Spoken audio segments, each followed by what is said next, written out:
Mary Beth, shall we show our viewers some things they can do with Tibetan Rose Salt? Sure. Okay, will you do my chakras? Yeah, okay. All right. So this is a salt refresh, and it's quick, it's easy. Don't have to spend a lot of money on crystals. You can get a bag of salt for about $18 with a whole bunch of stones in. And let's show one of the quick, easy things you can do with this. So obviously we want to look for the flattest section of the stone. And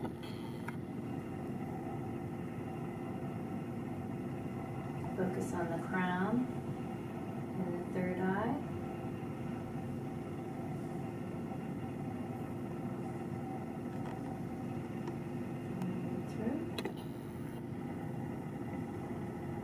And you can hold it for as long as a minute if you want, can't you?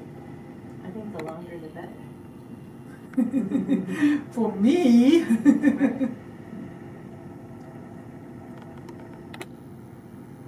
That's really stabilizing, having that constant there at the crown chakra, and then this refreshing through. Very, very refreshing.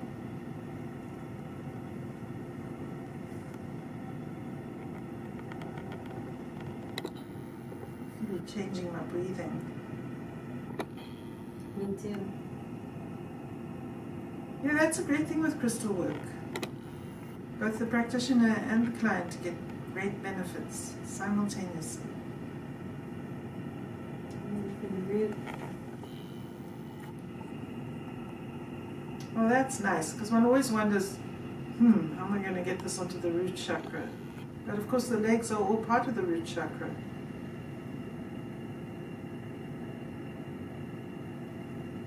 Wow. That was good. I think you can also just hold them in your hand too. I think you've been known to do that, haven't you? Absolutely. It's very comforting, isn't it? Mm-hmm. It's great. Okay. Of course, you can simply lay the salt on the chakras.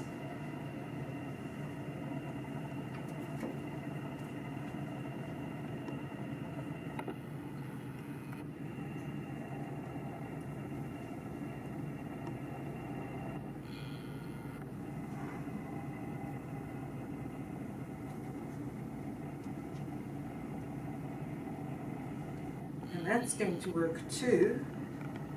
And if you have a big bag of the salt, you can connect them all up. Don't have to be skimpy. The more the merrier.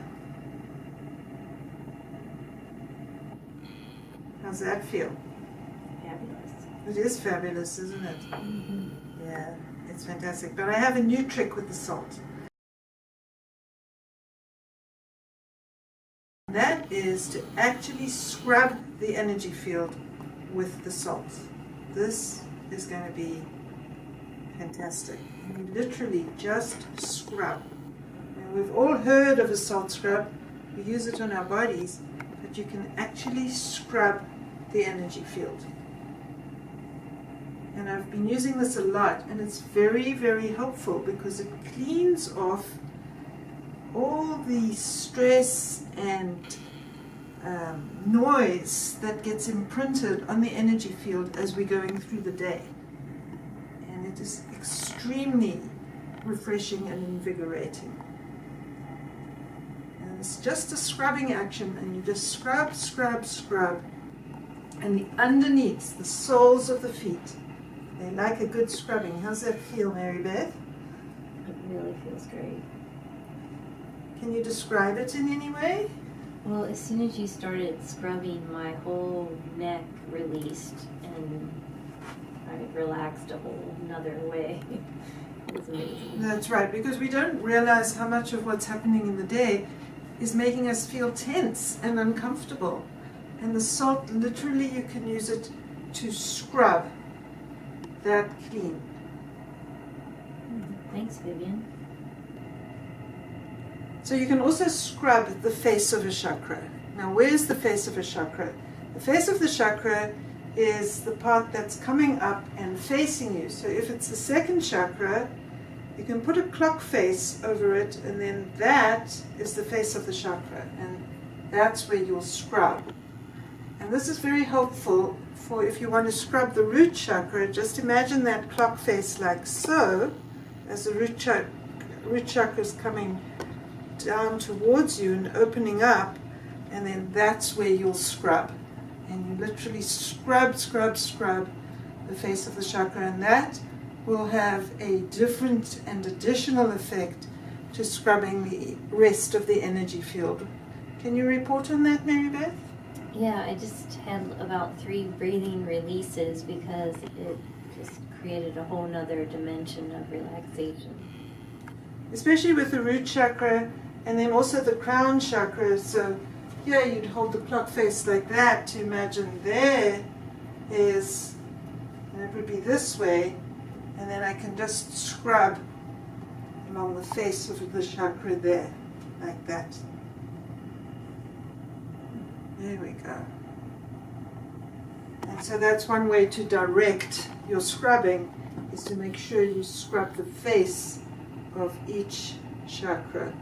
As the heart, of course, particularly important, but all the chakras are important, and that scrubbing really helps people feel like they can come back into their bodies and be comfortable, grounded, balanced, invigorated, and refreshed. When I do a crystal layout and I grid someone with crystals and I create this circuit, I personally like to have the stones touching each other. But it's not that easy to get hold of big enough stones, and these emerald slices, for example, you can't get them anymore. There was a few years when they were available in Tucson, and now they're not available anymore. And I have found yet another use for the salt.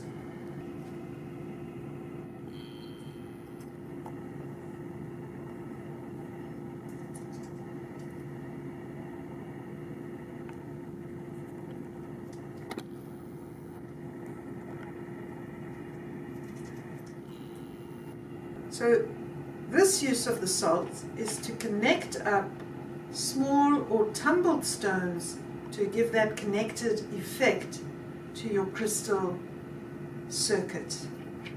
And salt happens to be a fantastic conductor, and it conducts the energy from stone to stone, and so it amplifies and expands the effect of the stones. And we'll see what Mary Beth thinks.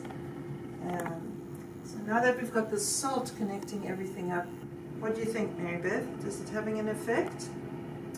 Yeah, it feels so different than before, almost like my energy fields being woven together. Aha, so it's a big connecting factor. And so we can use the salt that is easy to get and is inexpensive to stand in for large, difficult to get crystals and get this absolutely fantastic amplified effect through the whole system. That looks great. I could actually see with my eyes closed different colors appear as you were putting the stones on. Oh, how wonderful. That's neat. Yeah. So that's a big amplifier then. Excellent.